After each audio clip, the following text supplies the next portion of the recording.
नमस्कार मंडळी, उन्हाळा आलाय आणि तुम्ही जर थंड थंड कोल्ड कॉफीच्या शोधात असाल तर तुम्ही अगदी योग्य ठिकाणी आहात। आज आपण बनवणार आहोत एकदम झपाट्याने कोल्ड कॉफी। चला तर मग रेसिपीला सुरुवात करूयात। हे आहे आपल्याला लागणारे साहित्य: साखर, कॉफी, दूध, पाणी आणि एक ग्लास आणि एक बॉटल। सर्वात आधी आपल्याला एका बॉटलमध्ये 1 चमचा साखर 1 चमचा कॉफी टाकून घ्यायची आहे आणि त्याचसोबत 2 चमचे साखर देखील टाकून घ्यायची आहे।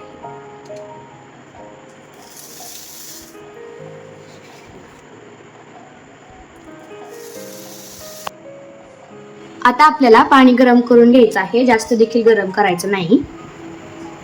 आता आपल्याला त्याच बॉटलमध्ये 2 चमचे गरम पाणी टाकायचे आहे। आता या बॉटलचं टोपण लावून याला मिक्स करण्यासाठी शेक करायचा आहे। खूप जोरात शेक करा म्हणजे खूप फेस येईल। अरे वा, किती छान फेस झालेला आहे याचा। आता आपल्याला एका ग्लासमध्ये 1 कप थंड दूध घालायचं आहे आणि त्याच्यावरून आपण बॉटलमध्ये तयार केलेला फेस देखील टाकायचा आहे।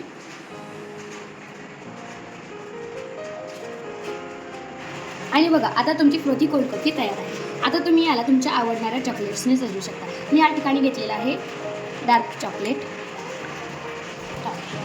तर मंडळी, तुम्ही तयार आहात। हे थंड पेय तुम्हाला उन्हाळ्याचं ताजगी देईल आणि तुमच्या शरीराला थंड ठेवेल। तर हे कसं झालंय मला सांगा। धन्यवाद। Have a good day, have a nice day.